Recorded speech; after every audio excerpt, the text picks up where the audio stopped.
Hey, Dorita here, and today we're going to have a quick little lesson about some things that a lot of kids just don't really understand when it comes to looking at clocks and telling time.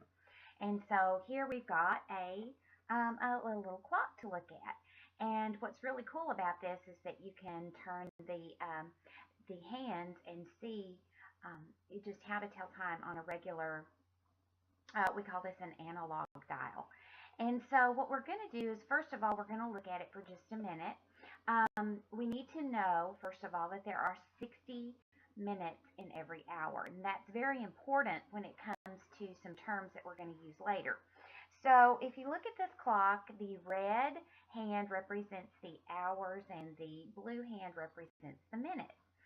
And so as we turn this, the gears inside will move it so that it actually shows a representation of an hour or however long you want to do.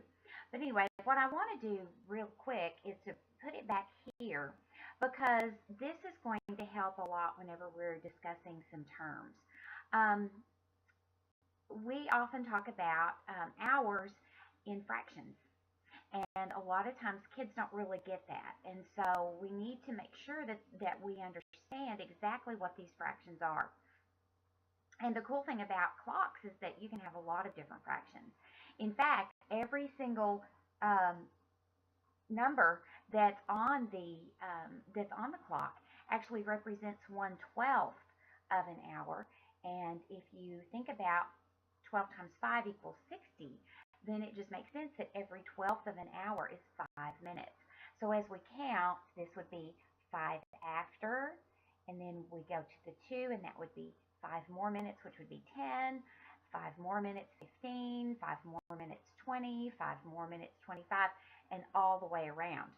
And so, every single number on your clock actually represents a 5-minute time period. Now, if you look at this, since I've got both of the hands lined up, this actually cuts the clock face in half. So how many minutes would it be to be half an hour? Well, if you go all the way and count by fives till you get to the 6, you see that that's 30 minutes, which is half of 60. So 30 minutes, half an hour is a 30-minute time period. Okay. Now, what a lot of kids really get confused about are when you talk about quarter of an hour. Well, a quarter is just a different way to say 1/4. In fact, every time you hear quarter or quart, then that means 1/4. And it takes 4 quarters to make a whole. And actually, quarters or fourths are pretty interesting to look at when you think of them as being half of a half. So if I look at this half of the clock, what happens if I move this to where I half that?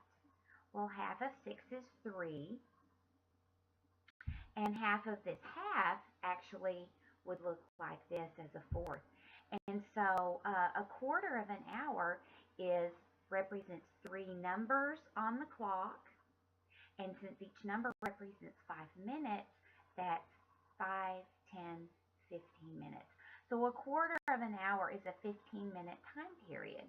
So you have 4 quarters, you have 15, 30, 45, and then up to 60. So a quarter of an hour is 15 minutes. So when you talk about 5 before an hour, if I look at this and I bring it back to here, then that would be 6:55, because we always look at the hour before if we're not up to the hour. So this would be 6:55. 10 before an hour would be 6:50, and so on.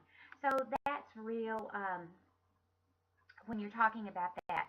The main thing that you need to make sure that your kids understand is the fact that half an hour is 30 minutes and that quarter hours are 15 minutes. Another thing that we take for granted that kids know are the terms noon and midnight. Noon is actually 12 o'clock p.m. So it changes the a.m. to p.m. But it's 12 o'clock and we think of that as lunchtime. and then midnight is 12 o'clock in the middle of the night. It is 12 o'clock a.m.